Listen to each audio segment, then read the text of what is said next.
Bismillahirrahmanirrahim. Për herë filloj me emrin e Zotit siç e kemi zakon. Gjithmonë në radhë dytë e përshëndesim më të mirën e njerëzimit Muhammedin a.s., vëllezërit e tij pejgamber para tij, familjen e tij, shokët e tij, gjithë ata që kanë besuar, gjithë ata që ndjekun fenë e tij. Madje lutemi për gjithë njerëzit e mirë, Zoti t'jap jep udhëzim dhe hidajet në këtë botë. Në atë përpjekjen time modeste që në muajin e ditëlindjes ti paraqes disa veçanti, disa shkputje nga jeta e tij, kisha dashur me përmbyll këtë cikël të ligjëratave me një farë rezumeje, një farë përshkrimi, përmbledhës për pejgamberin a.s.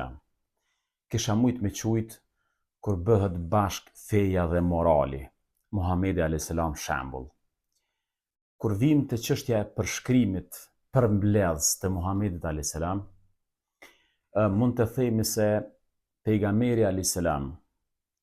ishte njeri i të gjithëve, përfatson çdo racë, çdo kulturë, është njeri i mundshëm për të gjithë.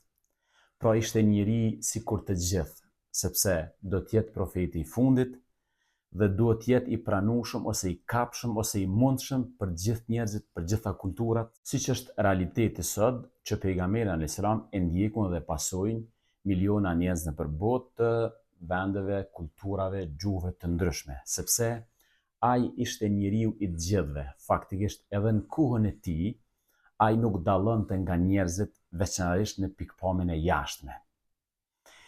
Ai mund të cilësohet si njeriu i dijes, e solli shpalljen e Zotit në prag të epokës së leximit dhe dijes. Pra ishte në buzë të shpërthimit shkencës dhe dijes. Feja e tij filloi me urdhrin kuranor, lexo, dhe filloi me kapitullin tjetër, pasha lapsin.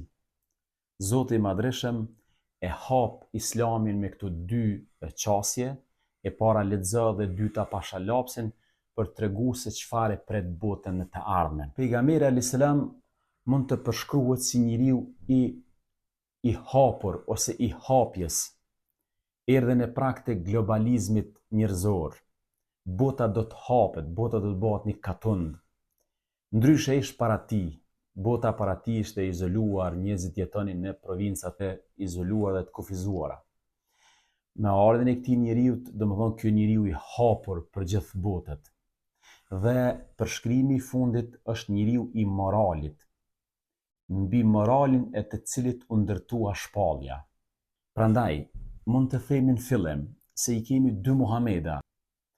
Muhamedin lokal, njeriu që jetoi, punoi dhe u përball me rrethanat e kohës tij, me aspektet teknike dhe kulturore të vendit tij, pra mënyra të ushqyrit, mënyra veshjes që ndonjëherë i pjesë e fetarëve, domethënë merren shumë me këtë pjesë, por e harrojnë Muhamedin global, Muhamedin gjithëpërfshirës.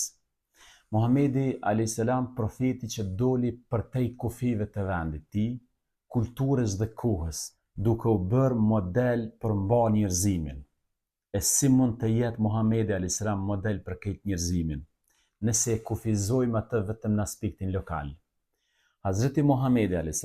bëhet model i njerëzimit duke i shfaqë vlerat, parimet, mësimet dhe mënyrën se si ai funksionoi në kuptimin e organizimit të jetës. Për ta kuptuar Islamin, duhet patjetër ta kuptoj mas pari Muhamedin a.s. si njeri, sepse ai vet ishte përkthimi i gjallë i shpalljes.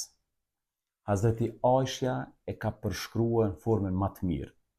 Ka thënë ai ishte Kur'an që ecste mbi tokë. Pra, gjitha vlerat e Kur'anit fisnik, vlera universale për gjithë njerëzit, për gjithë kulturat, për gjithë popujt, Hazreti Muhamedi arriti ato t'i përkthej, domethënë në jetën e tij. Edhe kësaj të bëhet model për gjithë njerëzit. Dallimi më i madh mes Muhamedit a.s. dhe pejgamberëve të mëparshëm, siç është Musai dhe Isai, është karakteri i tij universal. Musai a.s. ishte profet me karakter kombëtar, pra ishte profet i Ben Israelve në një farë forme. Isai a.s. edhe në një shoqëri caktuar me kufit caktuar kulturor. Ndërkaq, Muhamedi a.s. si pejgamberi i fundit duhet të kishte një personalitet që përfaqëson gjithë njerëzimin, nuk ka karakter veç lokal. Prandaj është gabim me ofru pejgamberin gjithmonë në aspektin lokal. Ai ishte njeriu i gjithëve dhe njëkohësisht ishte njeriu i moralit. Karakteri i pejgamberit alayhis salam pra është universal.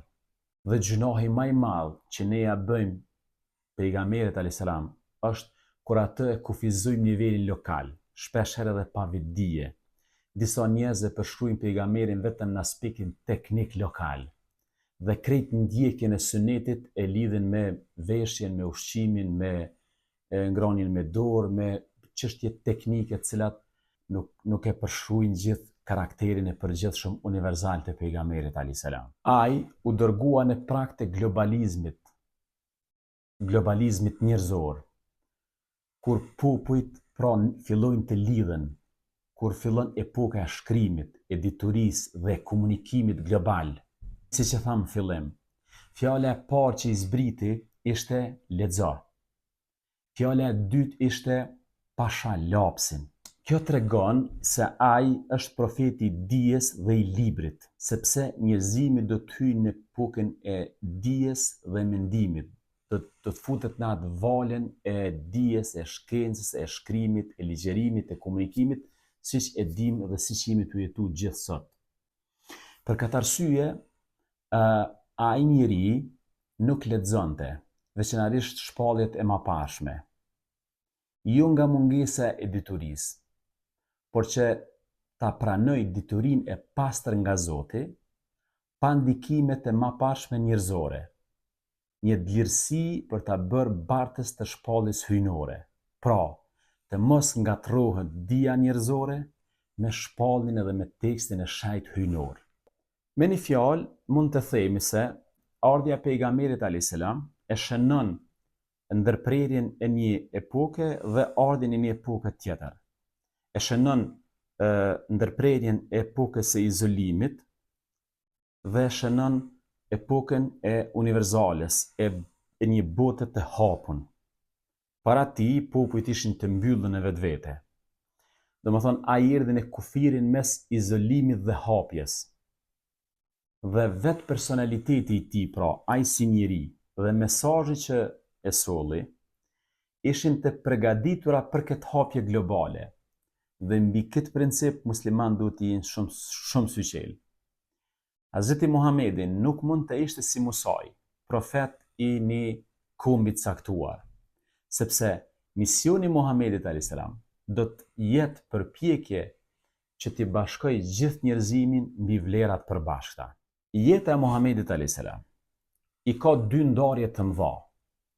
E ka 40 vjetëshin e parë si Muhammed dhe e ka 23 vjetëshin e dytë si profet, si i dërguar i Zotit, të dyja bashkë 63 vjet.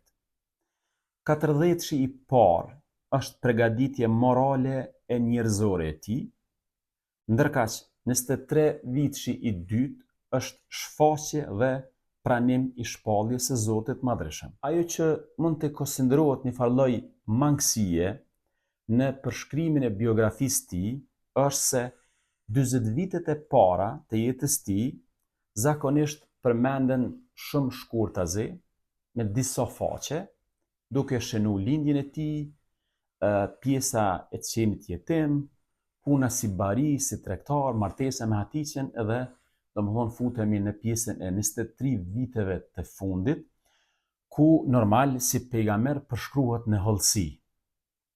Por megjithatë, ne duhet patjetër ta studiojmë edhe 40 vjeçin. Sepse nëse studiojmë vetëm periudhën pas shpalljes, ne e njohim atë si profet, por nuk e njohim atë si njeri. Është jashtëzakonisht e rëndësishme me njoftë si njeri. Çfarë përmbanin 40 vitet e para të pejgamberit alayhis salam? Është pyetja që vërtet ne duhet të ndalemi, të hulumtojmë sepse Kurani veçanërisht flet për këtë pjesë. Në ato vite, pra s'kishte shpallje, por kishte ndërtim të karakterit. E vetmja cilësi që e përshkruante jetën e tij ishte moraliteti. një moralitet, një ahlak, jo i zakonshëm, një moralitet i rrallë, i arzakonshëm, unik.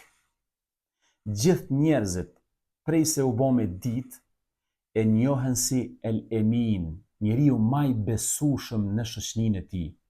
Nëse e kthejmë në përqindje, 2/3 e jetës së tij ishin shkollë morali dhe 1/3 është shkollë e shpalljes ose është fe. Nëse guxojna me thonë kështu, 70% e jetës së tij është ndërtim moral, 30% e jetës së tij është konfirmim fetar i këtyre bazamenteve morale. Prandaj mund të themi që shpallja, feja, nuk zbriti mbi një boshllëk.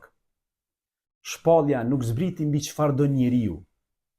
Shpallja do të zbret mbi bazamentin moral të ndërtuar me dekadat e pejgamberit alayhis salam. Dhe kjo është shumë e rëndësishme, sepse kjo përcjell mesazhin thelbësor të jetës së pejgamberit alayhis salam. Nuk ka fetari të vlefshme pa moral. Nuk ka fetari të vlefshme pa moral. Fetaria që nuk ndërtohet mbi vlerat e moralit, nuk ka vlerë shpirtërore as shoqërore. Muhamedi alayhis salam është prova që shpallja hyjnore vjen mbi karakterin më të lartë njerëzor. Prandaj, ai kur flet për moralin, ai flet kësaj: njeriu më i afërt me mua në ditën e gjykimit është ai që është më i moralshëm nga ju. Ai thot, një njeri me moral të mirë mund të arrijë shpërblimin e atij që falet shumë dhe agjeron shumë. Prandaj morali mbetet baza e fesë. Morali mbetet baza, mbetet themeli i fesë. Dhe nëse kemi fetari pa këtë bazë, atëherë fetaria mund gjithmonë të degenerohet. Ne çdo ditë shohim njerëz fetar, të cilët nuk kanë bazë, nuk kanë formim karakter, dhe feja nuk u rrin mirë. Feja rrin mirë vetëm aty ku ka bazë morale. Prandaj pejgamberi alayhis salam pa thënë: të zgjedhrit e juaj, të moralshmit e juaj para islamit, janë të moralshmit dhe janë të zgjedhrit e juaj në islam, nëse arrin me kuptu fen. Prandaj këtu i kemi, le të themi, dy intervenime. E kemi dorën e Zotit që e formoi Muhamedit 40 vjet në kuptimin moral, dhe kemi po atë Zot i cili e zbret fen për t'i konfirmu, për t'i mbështet dhe për t'i, për t'i dhënë përjetësi këtyre moraleve të pejgamberit alayhis salam.